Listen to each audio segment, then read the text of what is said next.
Hi friends, నేను మీ DS రాజు. నేను బాగున్నాను.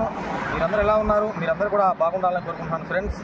ఇప్పుడు నేను నేషనల్ హైవే 16 మీద ఉన్నాను. ఈ వీడియో ఎందుకు తీస్తున్నా అంటే ఫ్రెండ్స్ చూపిస్తాను. ఫ్రెండ్స్, ఇప్పుడు మీరు చూస్తున్నది నేషనల్ హైవే 16 మీద ఇది ఎమర్జెన్సీ ల్యాండింగ్ పాయింట్. సింగరాయకొండ మీద నుంచి ఈ యొక్క ఎమర్జెన్సీ ల్యాండింగ్ పాయింట్ అనేది పాస్ అవుతుంది ఫ్రెండ్స్. చూడండి, ఇది కేంద్ర ప్రభుత్వం ఎంతో ప్రతిష్టాత్మకంగా దేశమంతా కూడా ఇటువంటి ఎమర్జెన్సీ ల్యాండింగ్ పాయింట్స్ని డెవలప్ చేస్తుంది హైవేస్ మీద, నేషనల్ హైవేస్ మీద.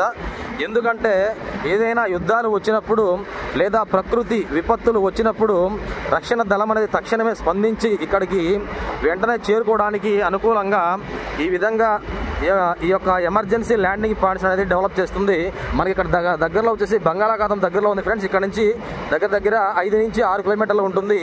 మనకి ఏదైనా అపాయం ఉందంటే ఈ ప్రాంతంలో మనకి చైనా నుంచి ఎక్కువ అపాయం ఉంటుంది. ఎందుకంటే వారు సముద్ర తీరం మీదుగా వచ్చి మన మీద దాడి చేసే అవకాశం ఉంది. కాబట్టి భవిష్యత్ ప్లాన్లో భాగంగా, ఫ్యూచర్ ప్లాన్లో భాగంగా ఇక్కడ ఈ యొక్క ఎమర్జెన్సీ ల్యాండింగ్ పాయింట్ అనేది డెవలప్ చేయడం జరిగింది. ఇక్కడ యుద్ధ విమానాలు, అదేవిధంగా కమర్షియల్ ఫ్లైట్స్ కానీ, వార్ ప్లేన్స్ కానీ ఇక్కడ ఎమర్జెన్సీ ల్యాండింగ్ అయ్యి ఇక్కడ నుంచి మళ్ళీ టేకప్ అయ్యే అవకాశం ఉంది. అదేవిధంగా ఇది ఫ్యూయల్ పాయింట్గా కూడా దీన్ని ఉపయోగించుకుంటారు ఫ్రెండ్స్. ఇది దీనికి సంబంధించిన సమాచారం. ఇది దగ్గర వచ్చేసి 50 కోట్ల నుంచి 80 కోట్ల వరకు నిధులు దీనికి కేటాయించి దీన్ని డెవలప్ చేశారు. ఒకసారి మీరందరూ కూడా బాగా గమనించండి. ఇంకా పనులు అయితే పూర్తి కాలేదు ఫ్రెండ్స్. దగ్గర 90% పనులు అయితే పూర్తయ్యాయి. ఇంకా ఒక 10% పనులు మిగిలి ఉన్నాయి. ఇంకా ట్రయల్ రన్స్ కూడా కంప్లీట్ అవ్వలేదు. మనకి ఇక్కడ దగ్గరలోనే మేదరమిట్ల అవతల కురిసిపేట మండలంలో ఇదే విధంగా దీనికన్నా పెద్దదాన్ని ఒకదాన్ని డెవలప్ చేశారు. అక్కడ ట్రయల్ రన్స్ కూడా కంప్లీట్ అయినాయి.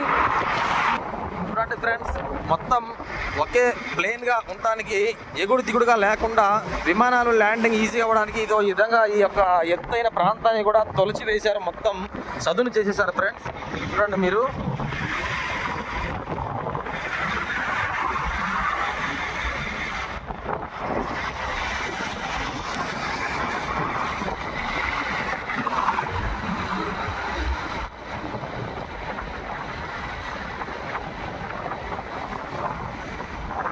ఇది దగ్గర ఒక 3 కిలోమీటర్ల పొడవు అయితే ఉంటుంది. ఈ సమాచారం మీకు ఎంతో కొంత ఉపయోగపడుతుంది ఫ్రెండ్స్. ఈ వీడియో మీకు ఎంతో కొంత ఉపయోగపడుతుంది అనుకుంటే షేర్ చేయండి, లైక్ చేయండి, సబ్స్క్రైబ్ చేయండి ఫ్రెండ్స్. బాయ్ ఫ్రెండ్స్, మళ్ళీ ఒక మంచి వీడియోతో కలుసుకుంటాను. బాయ్.